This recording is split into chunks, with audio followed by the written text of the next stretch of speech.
Hello everyone, welcome to the Old Man and the Read. My name is Jerry. Today I'm going to discuss the books I've read by one of my favorite writers, Ismail Kadare. He's actually someone I wasn't really aware of until just a few years ago when I started reading all of the literary award books. But he's quite a well-respected writer, just not that well known, I don't think, by the general reading public. He's been nominated for several literary awards, and he's actually been nominated, I think, 15 times for the Nobel Prize, which I would not be at all surprised if he didn't win. But he's an Albanian novelist, poet, and essayist. He was born in 1936 and just a fabulous writer, just exceptional prose. And because he's from a country, Albania, that has just this incredible history of, it's just fantastic what all has occurred in Albania over the years. But he's got a huge resource of subject matter to write about, and so most of his books do revolve around events in Albanian history. But just a fabulous writer. So I'll begin by showing the books I've read. The first book he published, he had been a poet up till this novel was published, but this is The General of the Dead Army, and it follows an Italian general who has been assigned the task to bring a party into Albania to find and return bodies of soldiers that had been killed 20 years previously in World War II. He's a very arrogant man, and he secretly wishes that he had actually been the general during this invasion, because he believes he could have won glorious victories. But anyway, he is tasked with the recovering the bodies, but he's resented very much by the Albanian people just because of the atrocities that occurred in Italy. But then as he was completing his task, he, because of his arrogance, created a really disastrous mistake, and this led to his disgrace. The next book he published was The Siege. This takes place in the 15th century, and it's about the Ottoman Empire expanding into far regions, and how Albania, along with others, refused to negotiate with the Ottoman Empire, and so this led to war. And the book itself is about a siege of an Albanian fortress by the Turks, and it's Kadare tells the story from the perspective of both sides. His next book that was published is Chronicle in Stone, and this is a story through the eyes of a young boy in a small Albanian town during World War II. And the town goes through an occupation by the Italians and then the Greeks. It is bombed by the British, and eventually is invaded by the Germans. And the story, I think, is loosely based on Kadare's own experiences as a boy. The next book he published is Broken April, This is a fascinating book, and I think one of my favorites of Kadare's.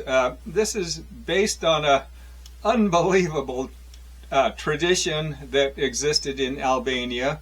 It was revenge by murder, and it was if somebody is killed in a family, then a family member is obligated to revenge that death, and so whoever it is obligated to kill the person that did the murder, and then the family of that murder victim is then obligated. Somebody in that family has to reciprocate and kill the person that killed that person, and then so it goes. It just keeps going back and forth. And this is a tradition that existed for hundreds of years in Albania. And the story itself is about a man named Georg, who his brother has been killed, and so he's obligated to kill the man that did that crime.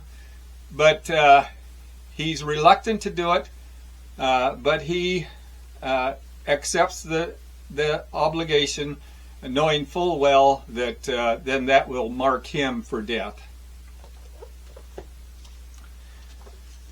The next book that was published is The Three-Arched Bridge. And this is just really an exceptional historical novel. It's based in 1378, and it's about the building of a stone bridge over a major river. I believe it's the Drina, but it's called something else in this book. But the story is told by a monk, and he tells about how the people are very superstitious about having a bridge put over the river, and their reluctance to have it done.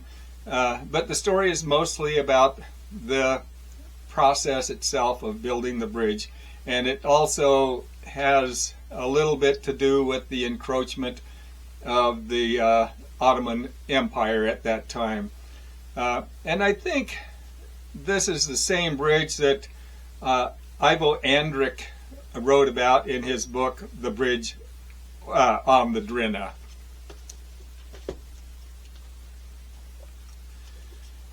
The next book is another one of my favorites by Kadare, The Palace of Dreams. This follows a young man, Mark Elam, who goes to work for what's called the Palace of Dreams. And this is a vast enterprise, a branch of the government that is tasked with gathering, sorting, and interpreting dreams. And the purpose is to identify master dreams that can determine the fate of the empire. His next book is The Concert. This takes place during the dictatorship of the harsh dictator Enver Hoxha. During this period, Albania had pretty much severed ties with all other nations, and their only friend left was China, Mao's China. And so, but the relationship is deteriorating in this, and the book goes back and forth between both sides, and it basically is how neither side thought highly of the other.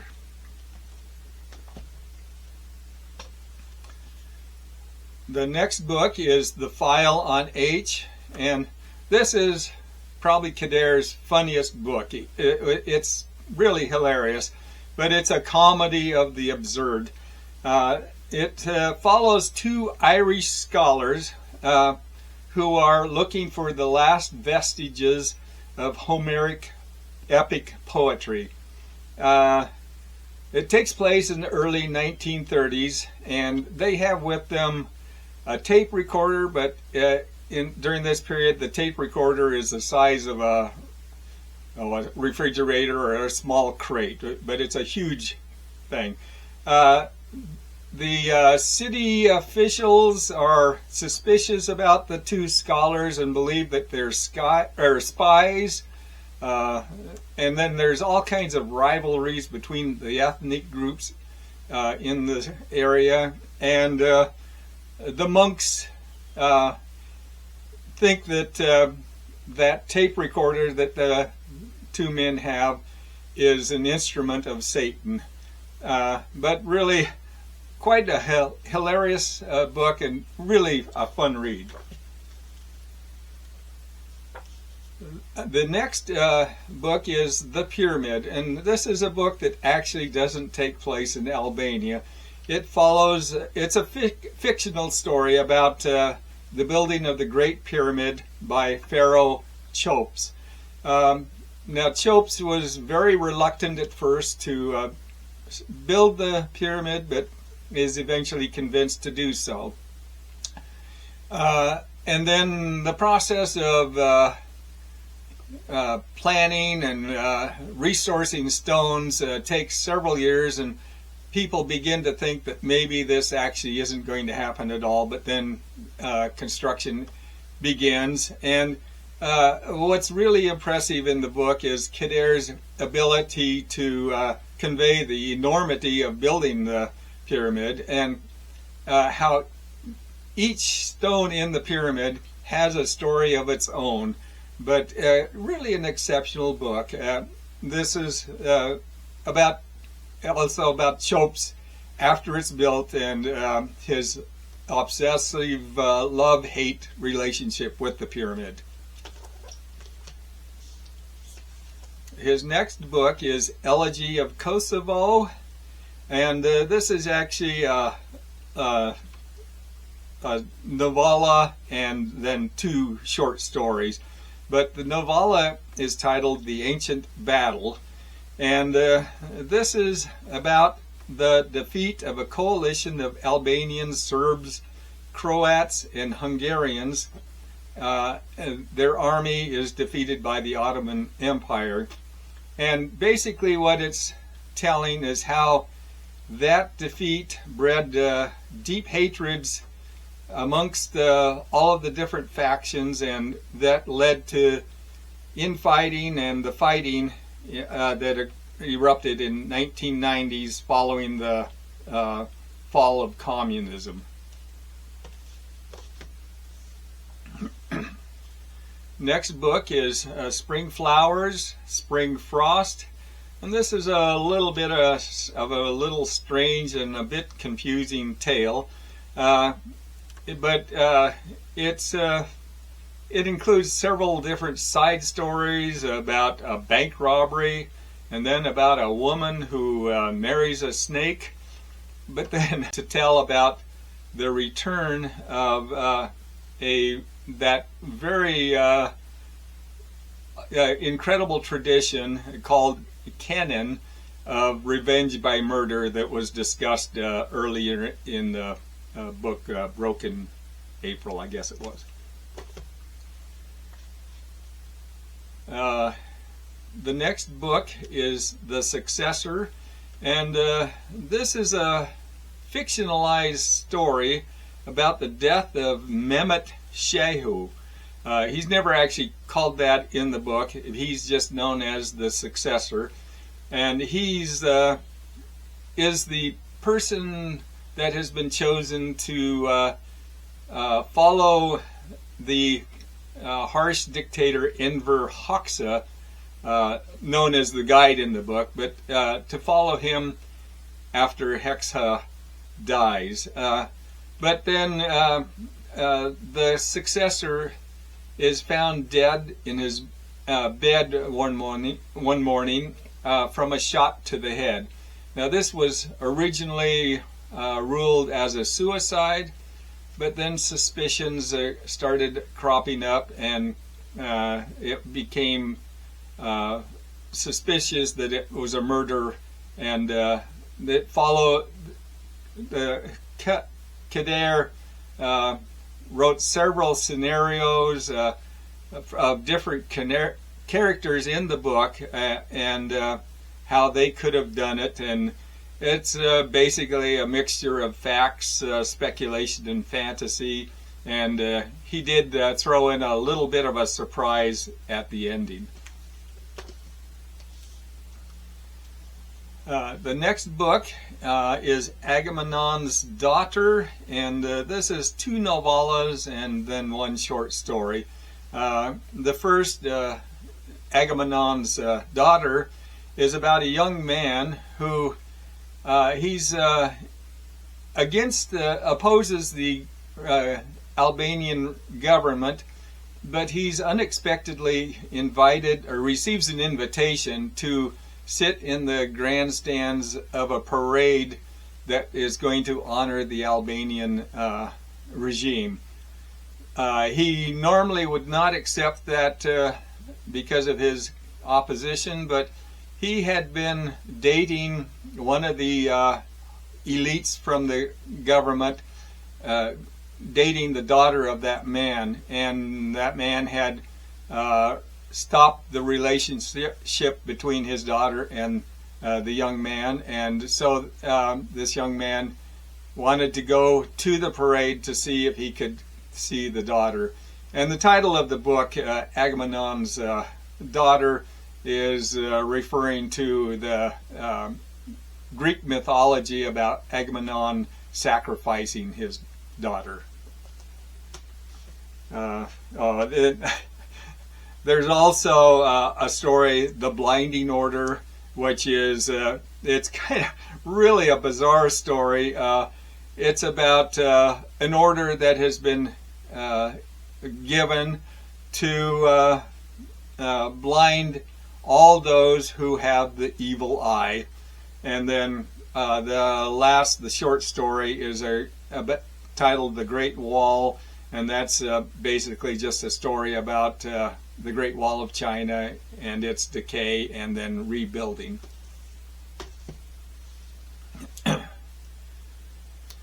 Next book is The Fall of the Stone City, and this is about a Albanian city, Gjorkastor. It was first occupied by the Germans and then by the communists. But it follows Dr. Garametto, who has invited the German colonel to dinner in an attempt to try to save residents of the area from retribution from the Germans. Then years later, after the communists have taken over, this one event then causes that doctor's life to spiral into disaster.